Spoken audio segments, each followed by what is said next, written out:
कृष्ण नाम का आसरा कृष्ण का ध्यावे नाम। 27वां अध्याय। अब सुनो लगा ध्यान। पार्षदों ने कहा, एक दिन की बात है, विष्णुदास ने नित्य कर्म करने के पश्चात भोजन तैयार किया, किंतु कोई छिप कर उसे चुरा ले गया। विष्णुदास ने देखा भोजन नहीं है, परंतु उन्होंने दोबारा भोजन नहीं बनाया, क्योंकि ऐसा करने पर सायंकाल की पूजा के लिए उन्हें अवकाश नहीं मिलता। अतः प्रतिदिन के नियम का भंग हो जाने का भय था। दूसरे दिन पुनः उसी समय पर भोजन बनाकर वे ज्यों ही भगवान विष्णु को भोग अर्पण करने के लिए गए, त्यों ही किसी ने आकर फिर सारा भोजन हड़प लिया। इस प्रकार 7 दिनों तक लगातार कोई उनका भोजन चुरा कर ले जाता रहा। इससे विष्णुदास को बड़ा विस्मय हुआ। वे मन ही मन इस प्रकार विचार करने लगे, अहो, कौन प्रतिदिन आकर मेरी रसोई चुरा ले जाता है। यदि दोबारा रसोई बनाकर भोजन करता हूँ तो सायंकाल की पूजा छूट जाती है, और यदि रसोई बनाकर तुरंत ही भोजन कर लेना उचित हो तो मुझसे यह न होगा, क्योंकि भगवान विष्णु को सब कुछ अर्पण किए बिना कोई भी वैष्णव भोजन नहीं करता। आज उपवास करते मुझे 7 दिन हो गए। इस प्रकार मैं व्रत में कब तक स्थिर रह सकता हूँ। अच्छा, आज मैं रसोई की भली भांति रक्षा करूंगा। ऐसा निश्चय करके भोजन बनाने के पश्चात वे वहीं छिपकर खड़े हो गए। इतने में ही उन्हें एक चांडाल दिखाई दिया, जो रसोई का अन्न हर कर ले जाने के लिए तैयार खड़ा था। भूख के मारे उसका सारा शरीर दुर्बल हो गया था। मुख पर दीनता छा रही थी। शरीर में हाड़ और चाम के सिवा कुछ शेष नहीं बचा था। उसे देखकर श्रेष्ठ ब्राह्मण विष्णुदास का हृदय करुणा से भर आया। उन्होंने भोजन चुराने वाले चांडाल की ओर देखकर कहा, भैया जरा ठहरो ठहरो, क्यों रूखा सूखा खाते हो, यह घी तो ले लो। इस प्रकार कहते हुए विप्रवर विष्णुदास को आते देख वह चांडाल भय के मारे बड़े वेग से भागा और कुछ ही दूरी पर मूर्छित होकर गिर पड़ा। चांडाल को भयभीत और मूर्छित देखकर द्विजश्रेष्ठ विष्णुदास बड़े वेग से उसके समीप आए और दयावश अपने वस्त्र के छोर से उसको हवा करने लगे। तदंतर जब वह उठकर खड़ा हुआ तब विष्णुदास ने देखा वहां चांडाल नहीं है, बल्कि साक्षात नारायण ही शंख और चक्र और गदा धारण किए सामने उपस्थित है। अपने प्रभु को प्रत्यक्ष देखकर विष्णुदास सात्विक भावों के वशीभूत हो गए। वे स्तुति और नमस्कार करने में भी समर्थ न हो सके। तब भगवान ने सात्विक व्रत का पालन करने वाले अपने भक्त विष्णुदास को छाती से लगा लिया और उन्हें अपने जैसा रूप देकर वैकुंठ धाम को ले चले। उस समय यज्ञ में दीक्षित हुए राजा चोल ने देखा विष्णुदास एक श्रेष्ठ विमान पर बैठकर भगवान विष्णु के समीप जा रहे हैं। विष्णुदास को वैकुंठ धाम में जाते देख राजा ने शीघ्र ही अपने गुरु महर्षि मुग्दल को बुलाया और इस प्रकार कहना आरंभ किया, जिसके साथ स्पर्धा करके मैंने इस यज्ञ दान आदि कर्म का अनुष्ठान किया है, वह ब्राह्मण आज भगवान विष्णु का रूप धारण करके मुझसे पहले ही वैकुंठ धाम को जा रहा है। मैंने इस वैष्णव धाम में भली भांति दीक्षित होकर अग्नि में हवन किया और दान आदि के द्वारा ब्राह्मणों का मनोरथ पूर्ण किया, तथापि अभी तक भगवान विष्णु मुझ पर प्रसन्न नहीं हुए और इस विष्णुदास को केवल भक्ति के कारण श्री हरि ने प्रत्यक्ष दर्शन दिया है। अतः जान पड़ता है कि भगवान विष्णु केवल दान और यज्ञों से प्रसन्न नहीं होते, उन प्रभु का दर्शन कराने में भक्ति ही प्रधान कारण है। दोनों पार्षदों ने कहा। इस प्रकार कहकर राजा ने अपने भांजे को राज सिंहासन पर अभिषिक्त कर दिया। वे बचपन से ही यज्ञ की दीक्षा लेकर उसी में संलग्न रहते थे, इसीलिए उन्हें कोई पुत्र नहीं हुआ था।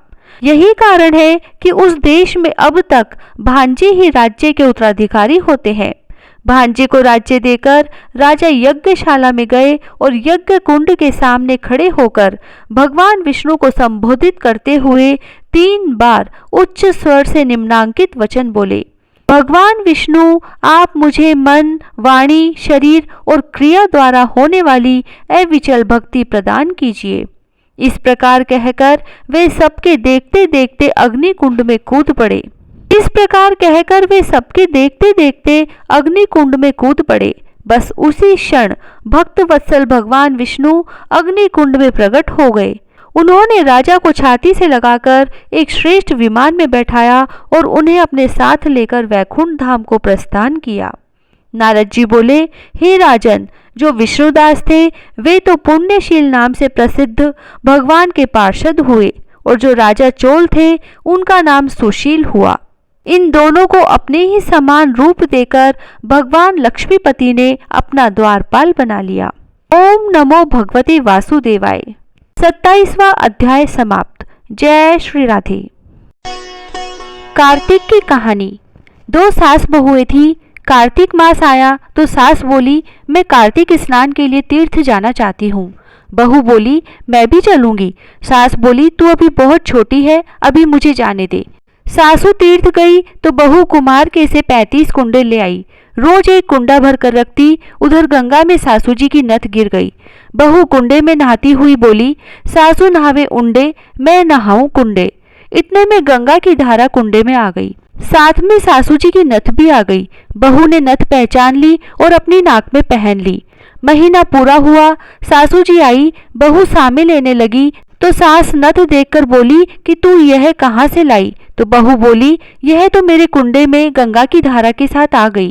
पर सास ने कुछ ध्यान नहीं दिया।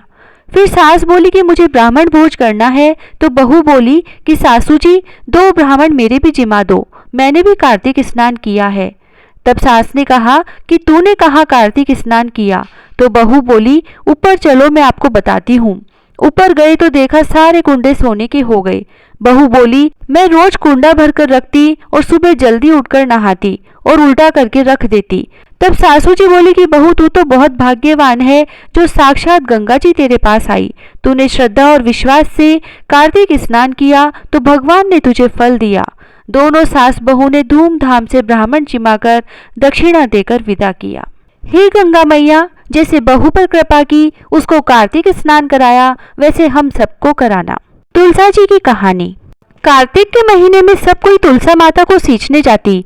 सब कोई तो सींच के आ जाती, पर एक बुढ़िया माई आती और तुलसा माता से रोजाना कहती, तुलसा माता सत की दाता, मैं बिड़ला सींचू तेरा, तू कर निस्तारा मेरा।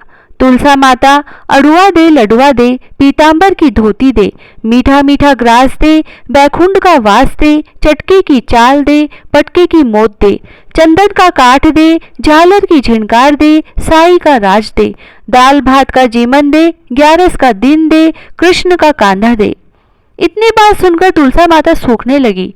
भगवान ने पूछा कि तुम्हारे पास तो इतनी औरतें आती हैं, तुम्हें जिमाती है, गाती हैं, तो भी तुम कैसे सूखने लगी? तुलसा माता ने कहा कि एक बुढ़िया माई आती है जो रोजाना इतनी बात कहकर जाती है। मैं और तो सब कुछ दे दूंगी, पर आप कृष्ण जी का कांधा कहाँ से दूंगी? थोड़े दिन बाद बुढ़िया माई मर गई। सब कोई उसको उठाने लगे, पर वह इतनी भारी हो गई कि उठे ही नहीं। सब कोई कहने लगे कि पाप घाट की माला फेरती थी जिससे इतनी भारी हो गई। भगवान बूढ़े ब्राह्मण का रूप धारण करके आए। सबसे पूछने लगे कि इतनी भीड़ क्यों हो रही है? सब बोले, एक बुढ़िया मर गई है, पापनी थी, इसीलिए किसी से नहीं उठती। तब भगवान बोले कि इसके कान में मुझे एक बात कहने दो तो यह उठ जाएगी। सबने कहा, तू भी अपने मन की निकाल ले। भगवान ने जाकर उसके कान में कहा, बुढ़िया माई, तू बिड़ला सींचे मेरा, मैं करूँ निस्तारा तेरा। बुढ़िया माई, अड़ुआ ले, गड़ुआ ले, पीतांबर की धोती ले, पटके की मोत ले, मीठा मीठा ग्रास ले, बैकुंठ का वास ले, चटके की चाल ले, चंदन का काठ ले, झालर की झिनकार ले, साई का राज ले, दाल भात का जीमन ले, कृष्ण का कांधा ले। इतना सुनते ही बुढ़िया माई हल्की हो गई। भगवान उसे कांधे पर ले गए और उसकी मुक्ति हो गई। हे तुलसा माता, जैसा उसकी मुक्ति करी ऐसा हमारी करियो, जैसा उसको कांधा दिया वैसे सबको दियो। विनायक जी की कहानी। एक बुढ़िया माई थी। वह मिट्टी के गणेश जी की पूजा करती थी।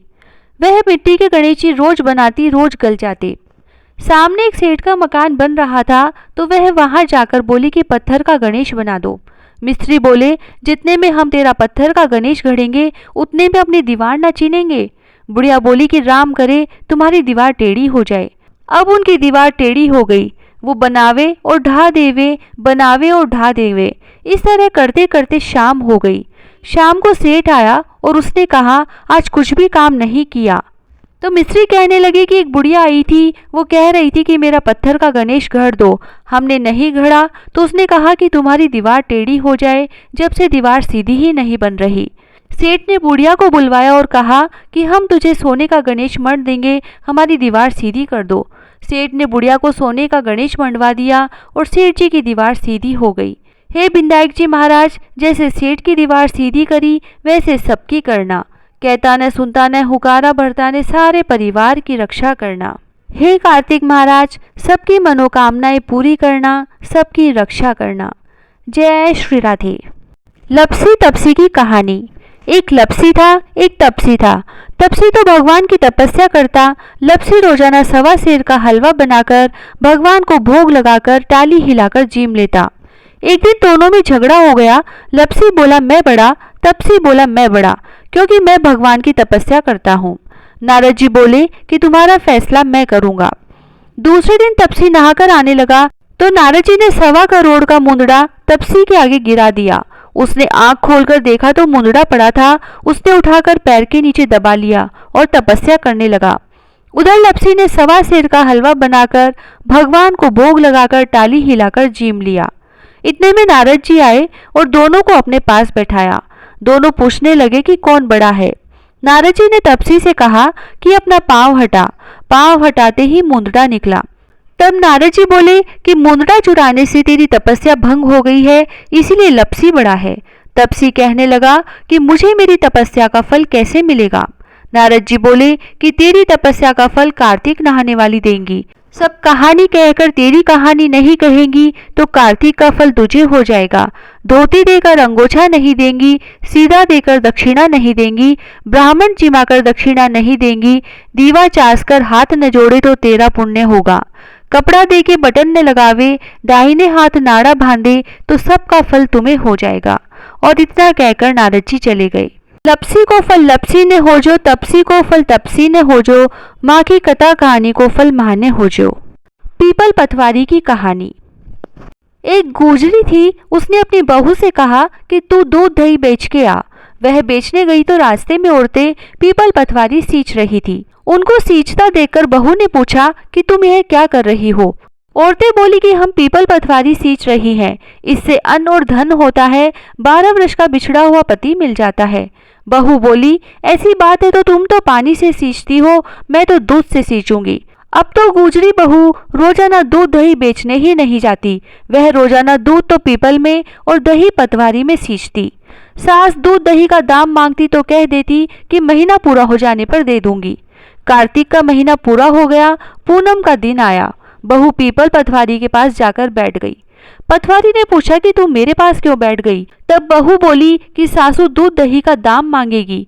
पीपल पतवारी बोली कि मेरे पास क्या दाम रखा है, ये भरा डिंडा पान पतुरा है, इसको ले जा। बहू ने वही ले जाकर कोठरी में रख दिया और डर के मारे कपड़ा ओढ़कर सो गई। सासू बोली कि बहू पैसे ला। बहू बोली कि कोठरी में रखा है। सासू ने कोठरी खोल के देखी तो हीरा मोती जगमगा रहे हैं। सासू बोली कि बहू इतना धन कहाँ से लाई। बहू ने आकर देखा तो सच्ची में ही धन भरा हुआ है। बहू ने सासू को सारी बात बता दी। सास ने कहा कि अब की कार्तिक में मैं भी पतवारी सींचूंगी। कार्तिक आया, सास दूध दही तो बेचकर आ जाती और हांडी धोकर पीपल पतवारी में चढ़ा देती। आकर बहू से कहती कि मेरे से दाम मांग। तब बहू कहती सासू जी कोई बहू भी दाम मांगती है क्या, पर सासू कहती कि तू मांग। बहू बोली कि सासू जी पैसे लाओ, तो वह पीपल पतवारी के पास जाकर बैठ गई। पीपल पतवारी ने सासू को भी पान पतूरा भरा डिंडा दे दिया। उसने वही ले जाकर कोठरी में रख दिया। बहू ने खोलकर देखा तो उसमें कीड़े मकोड़े बिलबिला रहे हैं। बहू ने कहा सासू जी यह क्या है। तब सास ने आकर देखा और बोलने लगी कि पीपल पतवारी तो बड़ी दोगली पटपीटन है, इसको तो धन दिया और मुझको कीड़ा मकोड़ा दिया। तब सब कोई बोलने लगे कि बहू तो सत की भूखी सींचे थी, तुम धन की भूखी सींची। हे पतवारी माता, जैसा बहू को दिया वैसा सबको देना, जैसा सास को दिया वैसा किसी को मत देना। तुलसी महारानी नमो नमो, हर की पटरानी नमो नमो। तुलसी महारानी नमो नमो। हर की पटरानी नमो नमो। धन तुलसी पूरण तप की नो, शालिग्राम बनी पटरानी नमो नमो। तुलसी महारानी नमो नमो। जाके पत्र मंजरी कोमल, श्रीपति कमल चरण लपटानी नमो नमो। तुलसी महारानी नमो नमो। हर की पटरानी नमो नमो। कौन से महीने बोई रानी तुलसा, कौन से महीने हुई हरियाली नमो नमो। तुलसी महारानी नमो नमो। कौन से महीने हुई तेरी पूजा, कौन से महीने हुई पटरानी नमो नमो। तुलसी महारानी नमो नमो। आषाढ़ मास बोई रानी तुलसा, सावन मास हुई हरियाली नमो नमो। तुलसी महारानी नमो नमो। कार्तिक मास में हुई तेरी पूजा, मंगसिर मास हुई पटरानी नमो नमो। तुलसी महारानी नमो नमो। धूप दीप नैवेद्य आरती, पुष्पन की वर्षा बरसानी नमो नमो। तुलसी महारानी नमो नमो। 56 भोग 3600 व्यंजन, बिन तुलसा हरि एक न मानी नमो नमो। तुलसी महारानी नमो नमो। जो तुलसी को सवेरे गाए, श्री कृष्ण के दर्शन पाए नमो नमो। तुलसी महारानी नमो नमो। जो तुलसी को दोपहर में गाए, खीर खांड का भोग लगाए नमो नमो। तुलसी महारानी नमो नमो। जो तुलसी को सांझ में गाए, श्री कृष्ण की आरती उतारे नमो नमो। तुलसी महारानी नमो नमो। जो तुलसी को रात में गाए, श्री कृष्ण के चरण दबाए नमो नमो। तुलसी महारानी।